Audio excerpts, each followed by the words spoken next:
El arte de Miguel Ángel fue revolucionario porque codificaba muchos conceptos y significados en cada una de sus obras, siempre exagerando cualidades como las proporciones, el equilibrio y la simetría, como alterar las proporciones de la Virgen en la Piedad o las proporciones de la cabeza y las manos del David, y hacer sus pinturas ambiguas y desequilibradas. Este acto de exagerar cualidades para dotar al arte de nuevos significados se conoce como manierismo, mientras que Leonardo da Vinci, Rafael y otros artistas del Renacimiento buscaban el equilibrio, la simetría y la claridad en sus obras, Miguel Ángel buscaba la tensión y la inestabilidad. Pero Miguel Ángel también aplica esta sensibilidad a la arquitectura, este interés en jugar con la escala, jugar con la textura de los materiales y jugar con el orden sintáctico de los elementos. Lorenzo de Medici, el hombre más poderoso de Florencia, quería mantener vivas las grandes tradiciones del Renacimiento, por lo que pidió a los maestros de los talleres de escultura de Florencia que enviaran a sus mejores estudiantes a vivir en su casa con los Medici y a participar en discusiones de la Academia Platónica de Florencia, un círculo de eruditos que buscaba integrar la filosofía antigua con los ideales renacentistas. Entre aquellos estudiantes invitados estuvo Miguel Ángel, quien como resultado se formó como escultor mientras recibía una educación profundamente clásica basada en los ideales del mundo antiguo. Una experiencia que sentó las bases para sus futuras innovaciones arquitectónicas. Por lo tanto, muchos de los primeros encargos de Miguel Ángel provinieron de los Medici. Recibió su primer encargo arquitectónico relativamente tarde en su carrera, a la edad de 41 años. Y fue para trabajar en un par de proyectos para esta iglesia, la Basílica de San Lorenzo, una de las iglesias más grandes de Florencia. Su primera tarea fue diseñar el interior de la sacristía nueva. Este pequeño espacio. Existía ya una sacristía vieja en el lado opuesto diseñada por Filippo Brunelleschi, el primer arquitecto del Renacimiento. Ambas sacristías tienen casi el mismo tamaño, dando a Miguel Ángel la oportunidad de jugar con el lenguaje arquitectónico de Brunelleschi. Brunelleschi merece un enorme reconocimiento por ser el primero en integrar elementos de la antigua arquitectura romana en sus diseños.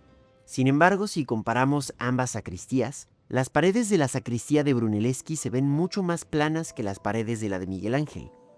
Como escultor, Miguel Ángel tenía un entendimiento profundamente tridimensional de la superficie, y eso se refleja en sus muros, que tienen mucho más relieve, están tallados con nichos, cuentan con pilastras adosadas y sus elementos tienen un carácter mucho más romano. Incluso la cúpula tiene casetones como los del Panteón de Roma, a diferencia de la cúpula nervada de Brunelleschi. Dentro de la capilla, Miguel Ángel también talló las esculturas para las tumbas de Lorenzo y Giuliano de Medici, generando un momento de tensión en las estatuas que parecen estar a punto de deslizarse hacia los lados de los sarcófagos curvos. El proyecto más significativo que Miguel Ángel hizo para la iglesia de San Lorenzo fue este edificio adosado al claustro de la iglesia, conocido como la Biblioteca Laurenciana. Se trata de una biblioteca destinada a que los académicos pudieran consultar manuscritos antiguos y medievales en latín y griego que pertenecían a la colección privada de la familia Medici. Los Medici encargaron su construcción para dejar claro que ya no eran solo comerciantes, sino miembros de la sociedad intelectual y eclesiástica. El acceso a la biblioteca es a través de una pequeña puerta en el nivel superior del claustro, desde donde se puede ver la gran cúpula de la Catedral de Florencia. Al ingresar, notarás que la biblioteca está precedida por un vestíbulo de gran altura. Pero a pesar de la gran altura, al entrar sientes que el espacio es bastante estrecho y compacto. Miguel Ángel crea esta tensión a propósito, desarrollando el espacio más como escultor que como arquitecto. Está esculpiendo el espacio. Las formas clásicas romanas, como las columnas y los frontones, no le interesan realmente como un sistema de medidas y proporciones, sino como un sistema puramente visual. La mayoría de los elementos en la sala están hechos para estimularte visualmente. Fíjate en las escaleras, por ejemplo. Mientras que la sección central funciona como la escalera principal, las secciones laterales son puramente escultóricas y visuales, están hechas para rellenar todo el espacio de la planta en lugar de tener un propósito práctico. Es un espacio extraño porque entras por los costados, pero todo es muy frontal. Entonces al entrar te sientes empujado hacia los muros por esta gran escalera.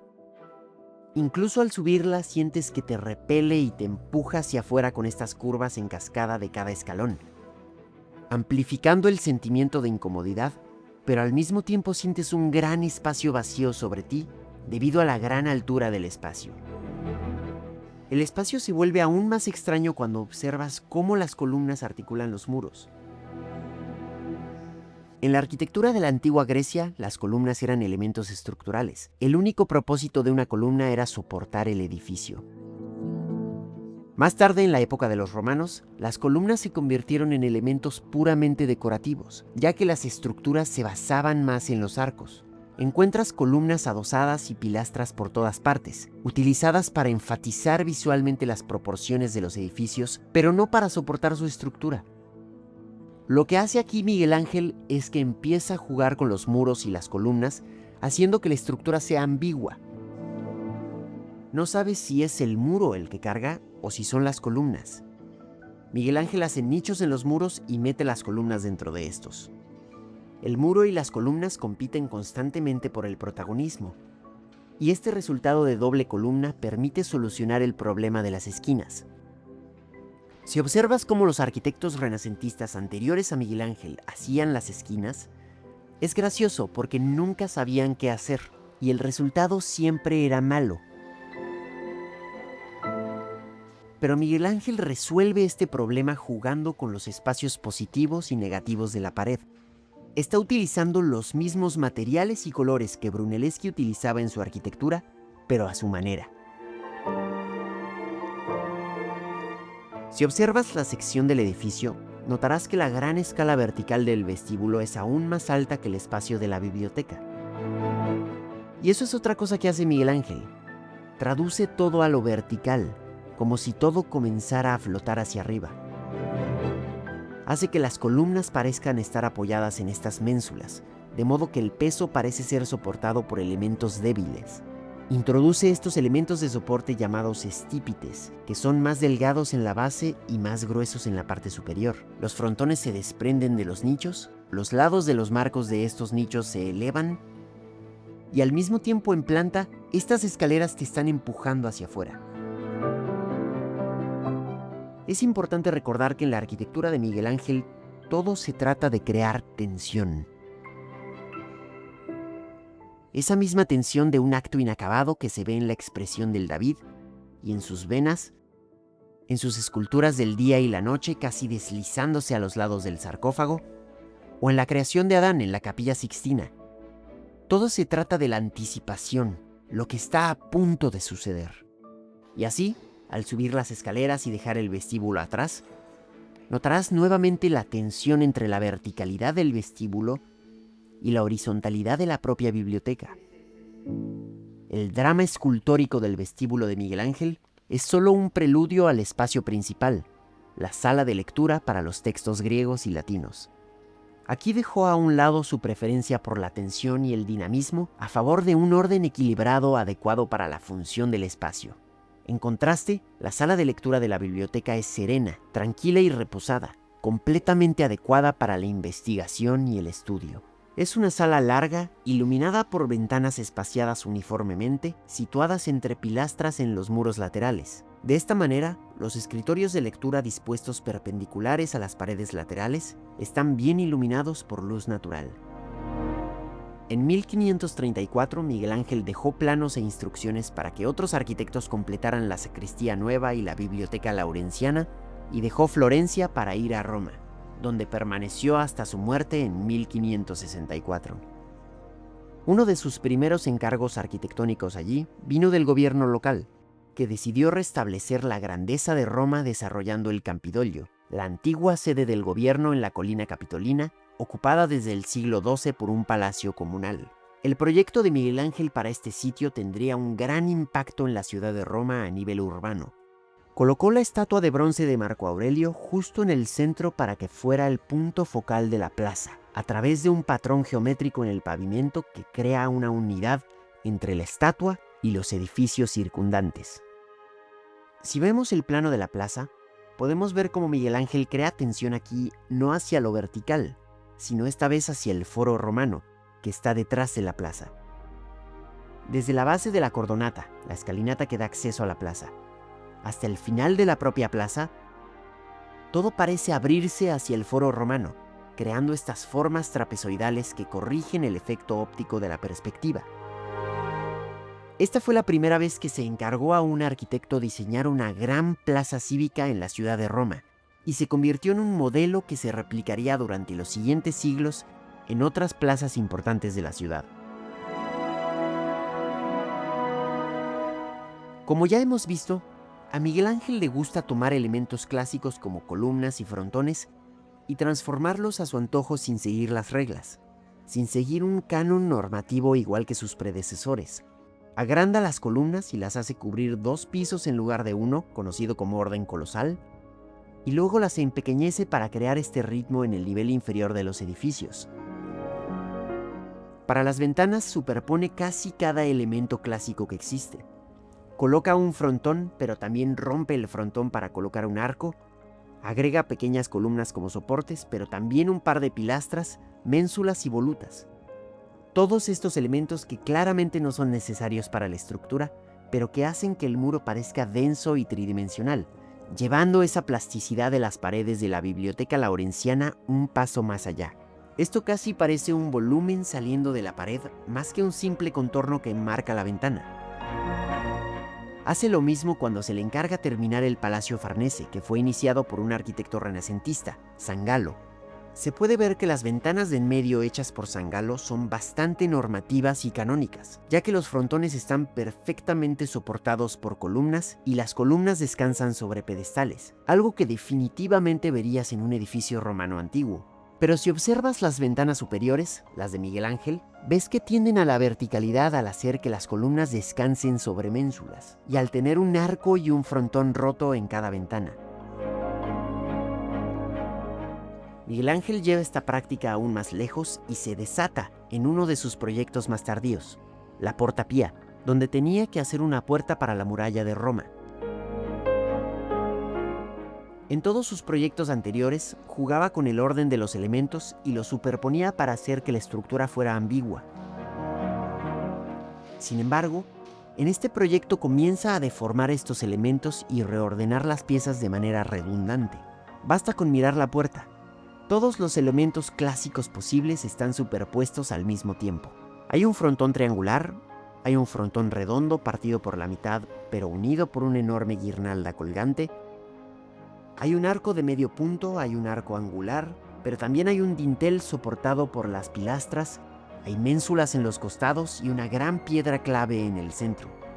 Pero también coloca piezas de arquitectura donde no pertenecen. Una pequeña clave de arco en las pilastras, capiteles de columnas jónicas sobre las almenas, e incluso esto. ¿Qué se supone que es esto?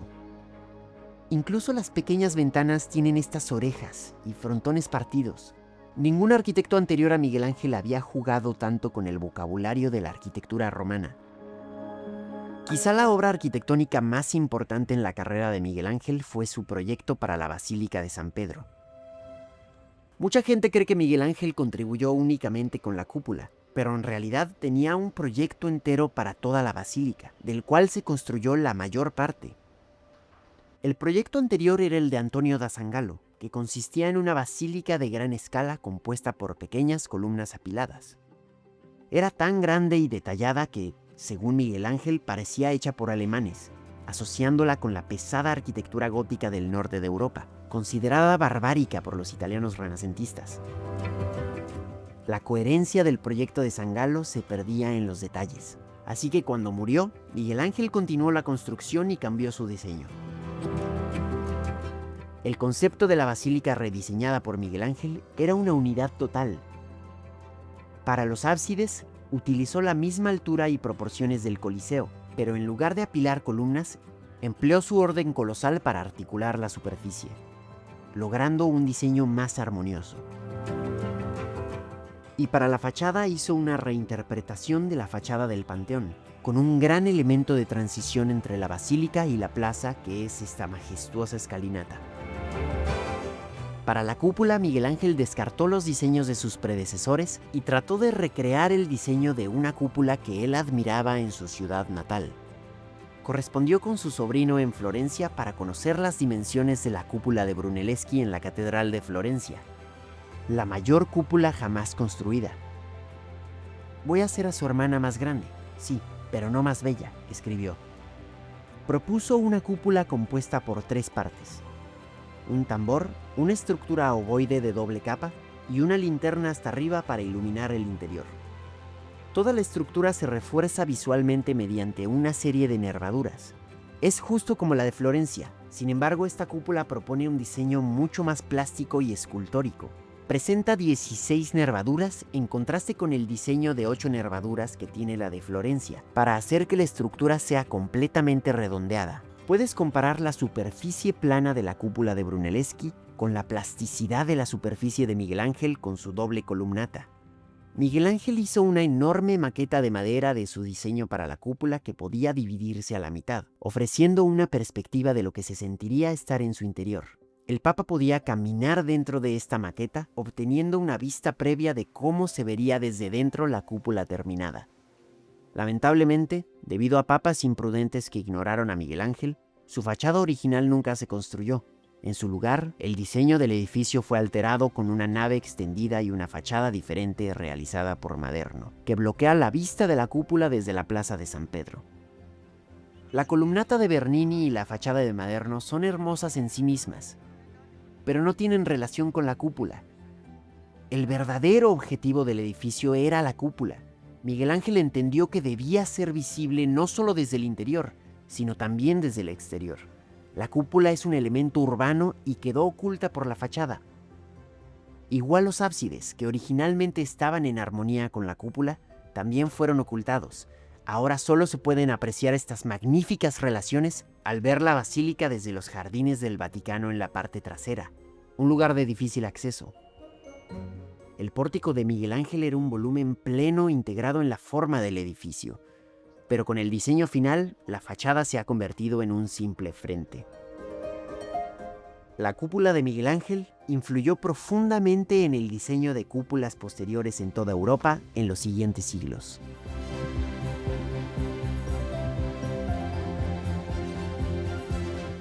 Mientras estuvo en Roma, Miguel Ángel también inició un proyecto muy poco convencional.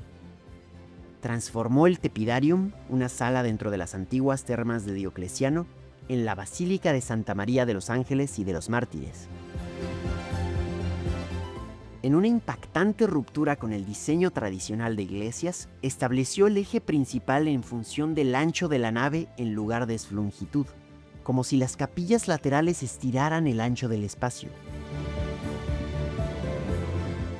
Miguel Ángel reutilizó ingeniosamente la antigua estructura preexistente, reconstruyendo la gran bóveda romana para crear un amplio espacio interior. Los espacios circundantes que formaban parte de las termas romanas fueron transformados en capillas, integrando perfectamente lo antiguo con lo nuevo y refinando la atmósfera espiritual de la basílica.